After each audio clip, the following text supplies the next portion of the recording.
Salam əziz müdavimlər, biz sizinlə bugün hidrosfer haqqında məlumat əldə edəcəyik. Biz hidrosferin yerin su təbəqəsi, dünya okeanının yaranması bu mövzular haqqında danışacağıq. Bilməliyik ki, hidrologiya yerin su təbəqəsini öyrənən elmdir. Su təbiətdə 3 sahədə cəmlənib: dünya okeanında, atmosferdə və quruda. Hidrosferin 97%-ə qədər şur, 3%-ə qədər isə şirin sudur. Yəni bilməlisiniz ki, yer kürəsində ən az şirin sudur və ən çox duzlu sulardır. 97%. Və suyun paylanması var. Bunu da belə başa düşək ki, ən çox dünya okeanıdır. Sonra yer qabığındakı sulardır. Ondan sonra yeraltı sular, buzlaqlar, göllər, torpaq suları və ən sonda çay suları gəlir. Bunu bu cür bilmək lazımdır. Yerdə yaranan ilk okean Pantalasdır. Pantalas ilk yaranan okeandır. Yerdə suyun yaranması haqqında bizə fikir var. Birinci fikir budur ki, mantiyadan, yəni yuvenil sulardır ki, bunlar necədir? Ay yarası dövründə, yəni biz bunu deyirik planetar dövrdə, vulkan püskürmələri zamanı maqmadan ayrılan müxtəlif qaz, su buxarı atmosferə daxil olur və soyuyaraq kondensasiya nəticəsində leysan xarakterli yağışlar yağır. Yəni mantiyadan ayrılan sulara biz nə deyəcəyik? Yuvenil su və yuvenil sular da kondensasiya uğrayır və leysan xarakterli yağışlar yağır. İkinci, kosmik fəzadan daxil olan sulardır. Üçüncüsü, meteoroidlərdən ayrılan sulardır. Bunları bilməyimiz kifayətdir. Bildiyimiz kimi, yer qalaktikada, günəş sistemində digər planetlə fərqli olaraq suya olduğudur. Yəni suyun olduğu belə deyək ki, planet ilə yerin özüdür və buna görə fərqlənir. Həmçinin də digər planetlərə baxdığımız zaman görə bilərik ki, yer planeti hidrosferdə toplanan suların yaranması və həmçinin vulkanizm prosesi nəticəsində yerin daxilində qalxan su buxarı mühüm rol oynamışdı. Sonralar baş verən soyuma nəticəsində uzun müddətli yağışlar yağmış və hidrosfer yaranmışdı. İlk növbədə bilmək lazımdır ki, atmosfer sonra hidrosfer, yəni kondensasiya nəticəsində. Suyun müasir kimyəvi tərkibi yerin quru sahəsində axan çayların gətirdiyi mineral maddələr, biosfer, atmosfer iştirakı ilə formalaşmışdır. Yəni suyun tərkibi fərqlidir, müəyyən minerallarla fərqlənir. Həmçinin mantiyadan qızmar su kütləsinin səthə çıxması, vahid dünya okeanı nisbətən kiçik hissələrə parçalanması gətirib çıxarırdı ki, ilkin okean, yəni sakit okean yarandı. Yada saxlayaq, ilk okeanımız sakit okeandır və həmçinin də müasir şimal buzlu okeanın mərkəzi hissəsi əmələ gəlmişdir. İlk yaranan okeanlar birinci sakitdir və sakit dünyanın ən böyük okeanıdır və ilk yaranan okeandır. İkincisi şimal buzlu okean yaranmışdır. Həmçinin yada saxlayın, sakit okeanın sahəsi getdikcə azalır. Çünki sakit okean litosfer havalarının belə deyək ki, toqquşma zonasıdır və bu toqquşma, yəni kolliziya, həmçinin də konvergent zonada sakit okeanın sahəsi azalır. Həmçinin də bu mərhələdən sonra yer səthində daha iki okean yaranmış. Atlantik və Hind okeanı. Biz bunlara cavan okeanlar deyirik. Çünki sonradan yaranan okeanlardır. Yer üzərində hidrosferin indiki həcmi onun yaranmasının ilkin mərhələsində formalaşıb. Yəni okeanların yaranmasından sonra yer üzərində zəngin bitki örtüyü, atmosfer, oksigen miqdarı artır və Lavrasiya və Gondwana quru sahələri parçalanması nəticəsində dünya okeanı müasir formasını almışdı. Həmçinin onlar arasında Tetis okeanı var idi. Tetis okeanı bağlandıqdan sonra isə onun yerində müasir dənizlər, yəni Aralıq dənizi, Qara, Egey, Mərmərə, Azov, Xəzər, Aral, Balxaş gölü bunlar formalaşmışdı. Həmçinin yer səthinin 230-250 km hündürlükdə su molekulları yaranmasında iştirak edir. Biz bilməliyik ki, qədim quru sahəsi Pangeadır, qədim su sahəsi Pantalasdır. Və həmçinin də bilmək lazımdır ki, ən qədim okean sakit okeandır və ən böyük okean da sakit okeandır. İndi sizə bunu izah edək. Təbiətdə suyun dövranı var. Əlbəttə ki, suyun dövranı müəyyən mərhələlərlə baş verir. Biz buna kiçik və böyük su dövranı deyirik. Kiçik su dövranı necədir? Bu dövran əsasında atmosfer və okean iştirak edir və kiçik su dövranı adının kiçik olmasına baxmayın. Burada daha çox böyük bir miqdarda su olur və günəş istiliyin təsiri ilə buxarlanma baş verir və havadakı su buxarı soyuyur, kondensasiya uğrayır və həmçinin də sublimiyasiya, yəni buza çevrilir və atmosferə gəlib düşür. Və həmçinin də bu suyun kiçik dövranı adlanır və suyun kiçik dövranı daha böyük su miqdarı olur. Çünki atmosfer və quru arasında, yada saxlayın, atmosfer və quruda baş verən belə deyək ki, proses suyun kiçik dövranı, lakin adı kiçik olmasına baxmayaraq burada böyük sular iştirak edir. Suyun böyük dövranı isə atmosfer, okean və quru sular iştirak edir. Yəni okeandan su buxarlanır, atmosferə daxil olur. Küləklər vasitəsilə materik üzərinə aparılır, yağıntı halında düşür quru, yəni torpaq üzərinə. Ondan sonra quru suları çay, göl, buzlaq, yeraltı suların yaranmasına səbəb olur. Və bu dövran da adlanır nə? Suyun böyük dövranı. Amma yadda saxlayın.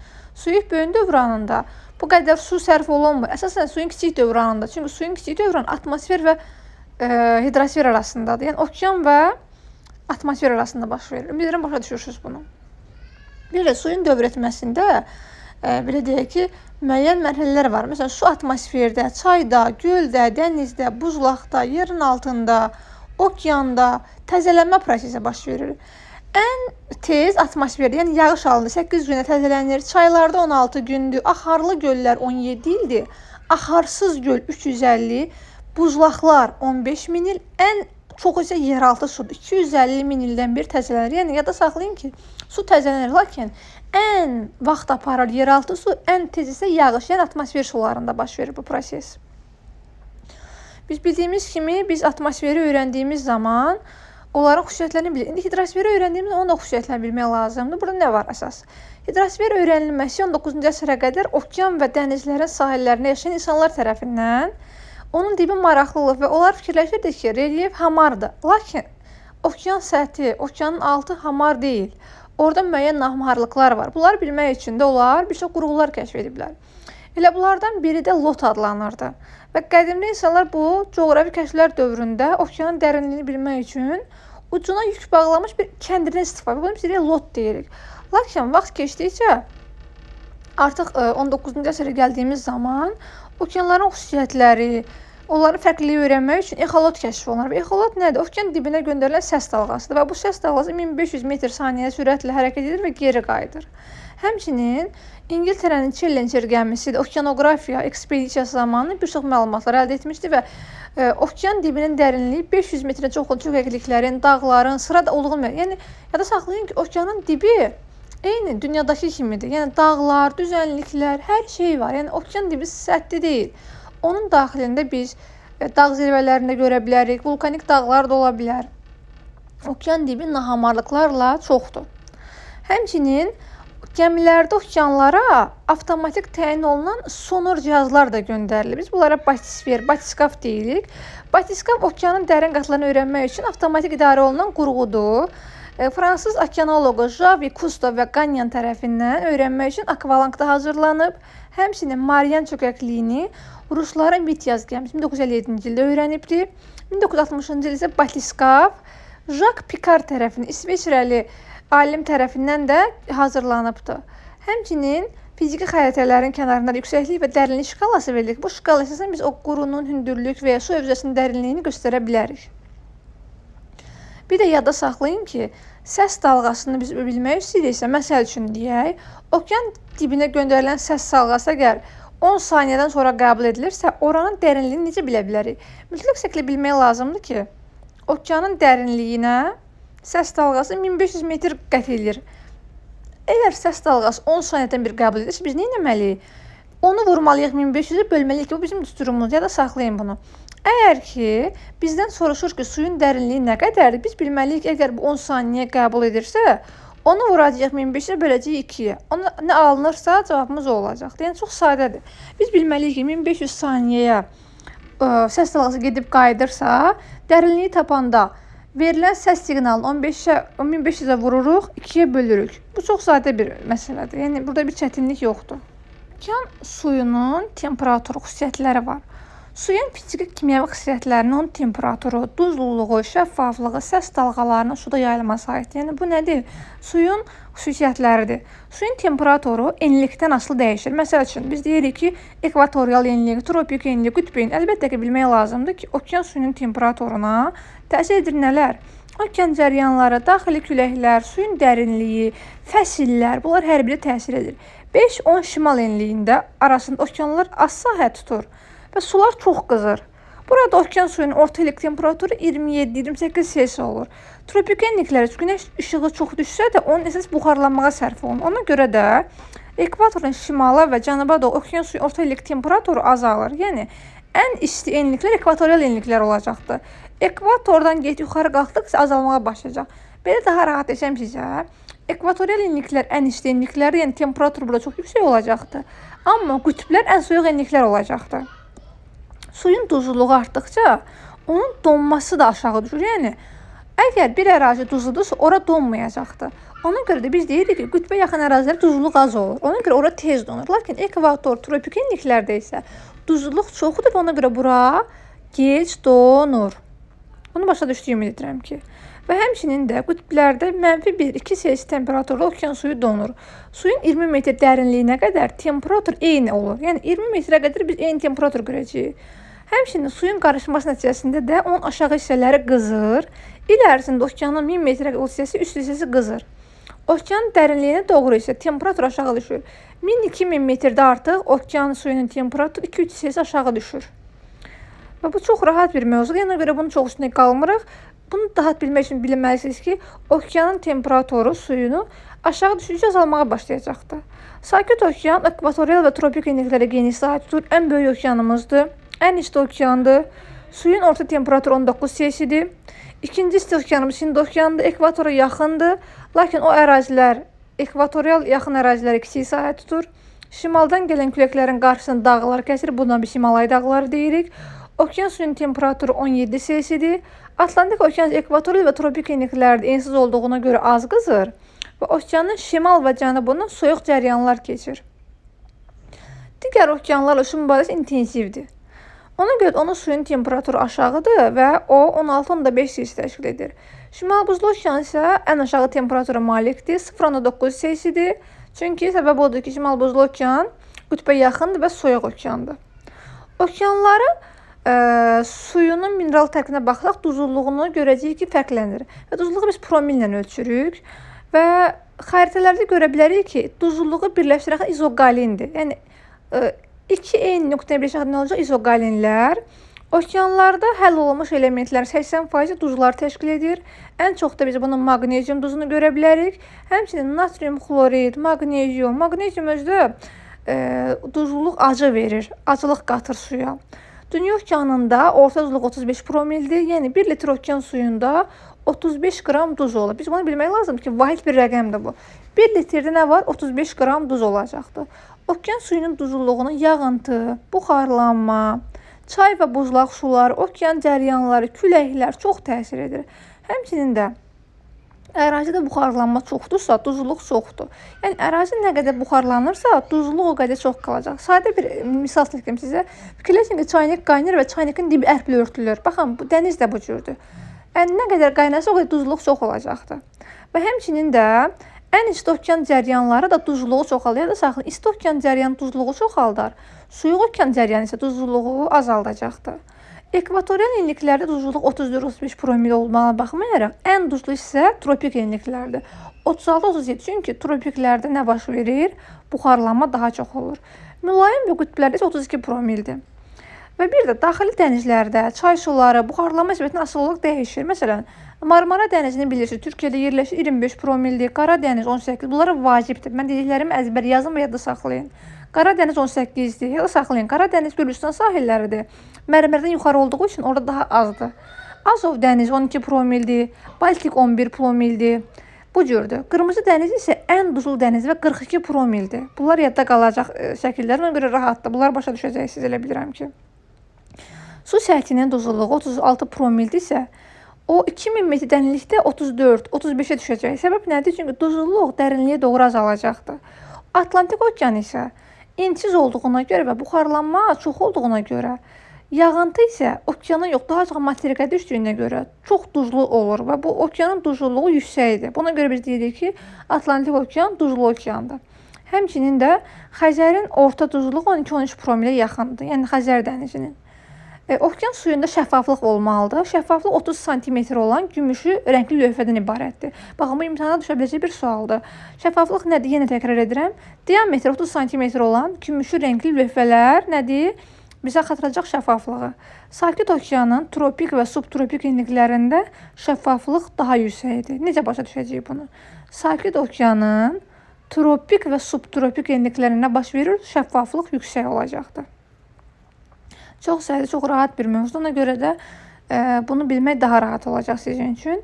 Bir də okeanlarda daimi mövsümi küləklər, yerüstü vulkan, zəlzələ, günəş, ayın cazibə qüvvəsinin təsiri ilə sular hərəkət edir. Və bu küləyin təsiri ilə okean suyunun müvazinəti halı pozulur. Və nəticədə külək dalğaları yaranır. Dalğaların gücü küləyin sürətindən asılıdır. Yəni, küləyin sürəti nə qədər çox olsa, gücü də o qədər çox olacaqdır. Biz bunu belə başa düşə bilərik ki, dalğanın ən aşağı hissəsi onun tabanıdır. Yadda saxlayın. Dalğanın tabanı var, aşağı hissəsidir. Ən hündürsü yal adlanır. Yəni dalğanın yalı var, tabanı var. Dalğanın tabanı 16-dır, yalı isə hündür hissəsidir. Dalğanın hündürlüyü var. Nədir bu dalğanın hündürlüyü? Yal ilə taban arasındakı məsafədir. Dalğanın uzunluğu isə nədir? İki yal arasındakı məsafədə onun nə idi? Uzunluğudur. Həmçinin də ən yüksək külək dalğaları Atlantik və Sakit okeanların şimalında, Atlantik və Hind okeanların cənubunda, həmçinin Barents dənizində baş verir. Yəni, ən çox küləklər harada olacaqdır? Barents dənizini göstərə bilərik. İsti və okean və soyuq okean cəryanlarının təsirindən nə baş verir? Burada dalğalar baş verir. Və biz burada görə bilərik ki, bir cazibə qüvvəsi var. Bunlar nə deməkdir? Ay və günəşin cazibə qüvvəsinin təsiri ilə okean və dəniz arasında su səviyyəsində dövrü olaraq qalxma və düşmə olur. Biz bunu nə deyirik? Qabarma və çəkilmə. Baxın, okean sahillərini su basması olur qabarma, çəkilmə isə çəkilmə hadisəsi adlanır və sutka ərzində 2 dəfə qabarma, 2 dəfə çəkilmə, yəni hər 6 saatdan bir baş verir. Qabarmanın ən yüksək həddi ay, günəş və yerin eyni bir xətt boyunca olduğu zaman, yəni ay yerə yaxın olduğuna görə onun qabarma əmələ gətirməsi qüvvəsi günəşdən daha çox. Ona görə də ayın qabarma əmələ gətirməsi nədir? Daha böyük olacaqdır. Qabarma dalğasının hündürlüyü açıq okeanlarda və daxili dənizlərdə çox zəifdir. 5-13 sm olur. Kənar dənizlərdə isə daha çox hiss olunur. Yəni, bunu bilmək lazımdır ki, ən yüksək qabarma harda olacaq? Kənar dənizlərdə. Dar körfəzlərdə və çay mənsəbində isə qabarma hündürlüyü artır. Dünyada ən böyük qabarma Kanadın Atlantik okean sahillərindəki Fandi körfəzindədir. Bunu bilmək çox vacibdir və ən hündür qabarma 18 metrə çatıbdır. Bundan başqa Axot dənizi özümüz bilirik ki, Sakit okean sahilləri və Rusiya aiddir. Burada Şelixov körfəzi var. Biz onları keçəcəyik yavaş-yavaş. Ağdəniz özü harda yerləşir? Arxangelsk limanı var burada, Rusiyanın şimal buzlu okean sahili və Ağdəniz özü də nədir? Soyuq okean, belə deyək ki, yerləşir. La-Manş boğazında yerləşir. La-Manş boğazı hardadır? Fransa və İngiltərəni birləşdirən bir boğazdır və burada nə baş verir? Qabarmalar baş verir. Həmçinin qabarmada enerji alınmasına istifadə olunur və okean gəmiləri limana keçməsi, balıq ovu, yəni bu çox vacibdir. Deməli, qabarma çəkilmədən enerji alınır. Gəmilərin axın istiqaməti, balıq ovu istifadə olunur. Qabarma zamanı çaylar tərsinə axa bilər. Məsələn, Temza çayında bu baş verir və biz buna deyirik bor hadisəsi. Bu hadisə baş verən zaman çaylarda delta yarana bilmir. Hər zaman çayda estuari yaranır. Bunu keçəcəyik, amma yenə deyirəm. Qabarma olan çaylarda nə yaranır? Estuari, delta yarana bilməz.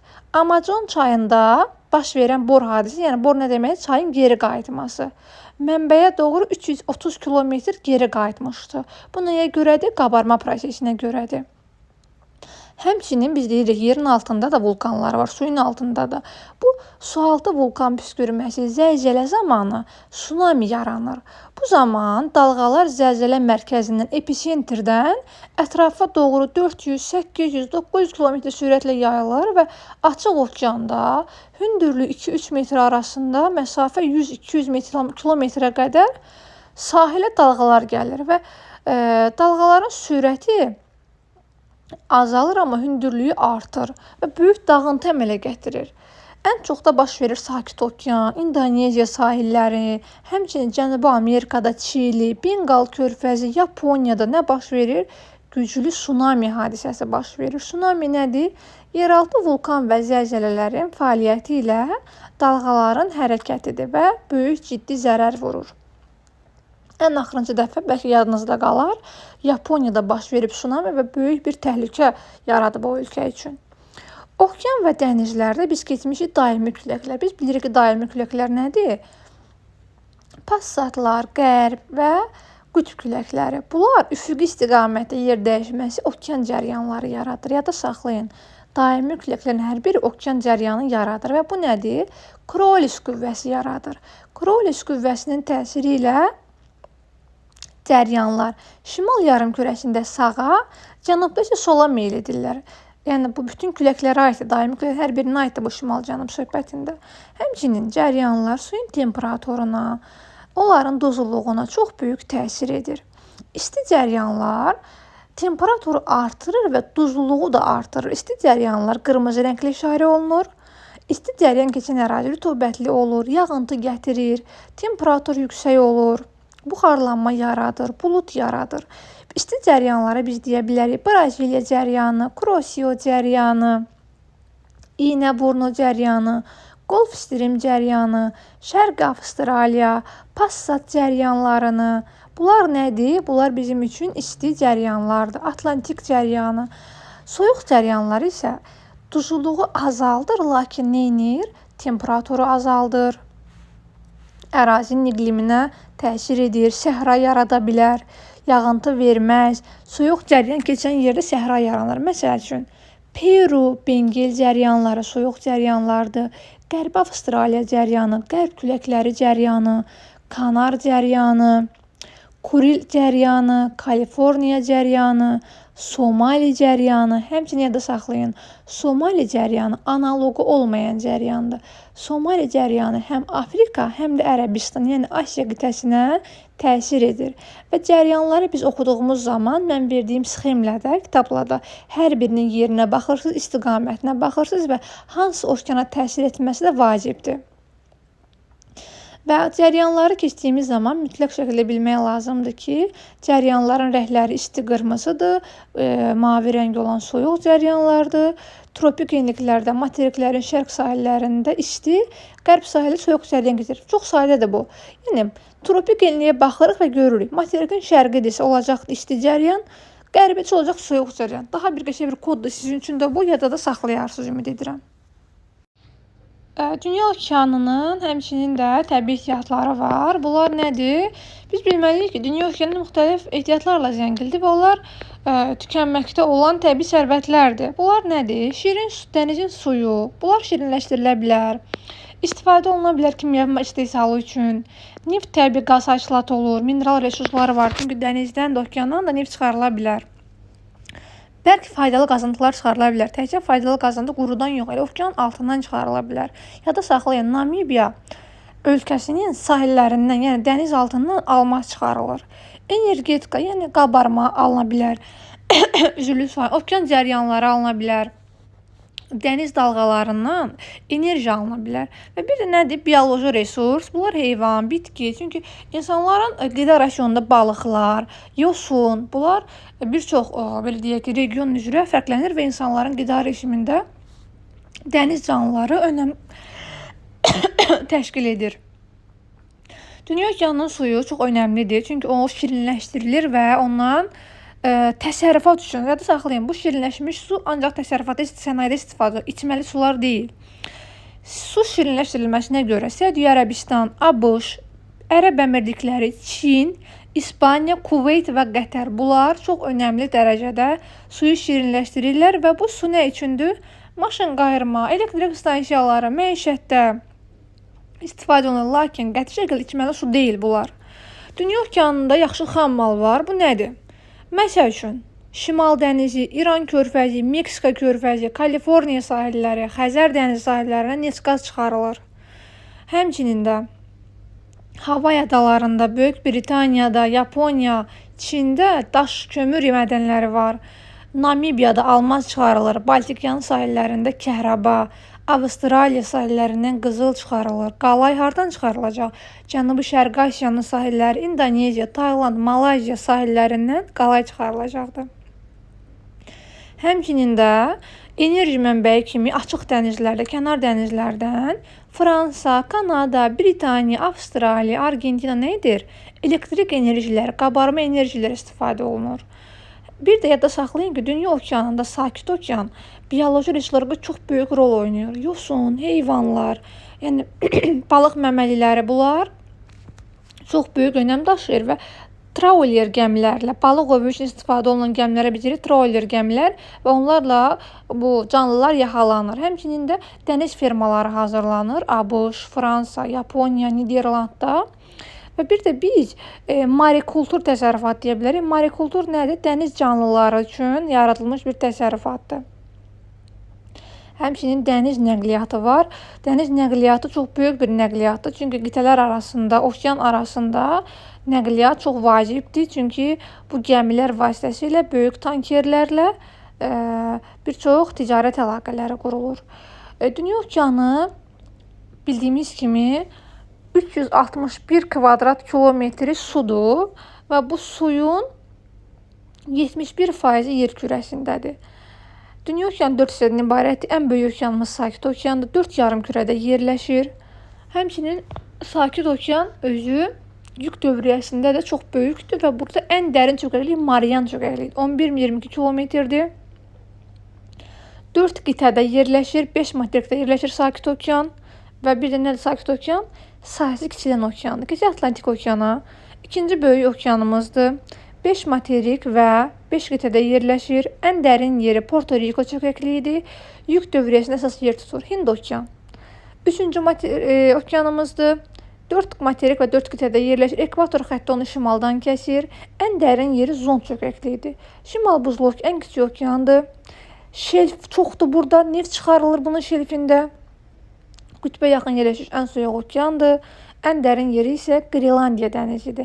Həmçinin okeanın yatağında Hekkel, Mendeleyev, Lomonosov dağlar var. Yadda saxlayın. Şimal buzlu okeanda yeraltı dağlar var. Bunlar da adları nədir? Hekkel, Lomonosov və Mendeleyev. Keçək dənizlərə. Dəniz okeanın bir hissəsi olub. Hər tərəfi təbii sərhədlə örtülür. Bu sərhədlərdə ada, yarımada, sualtı dağ ola bilər. Dənizləri biz 3 yerə böləcəyik. Daxili dənizlər, kənar dənizlər və adalar arası dənizlər. Bunları bilməyimiz kifayətdir ki, gələn dərslərimizdə isə daha rahat şəkildə onları incələyək və analiz edək. Dərsdə oxuduğunuz zaman xəritəyə baxırsınız, cəryanları, okeanların yerini, materiklərə uyğun olaraq baxaraq anlayacaqsınız.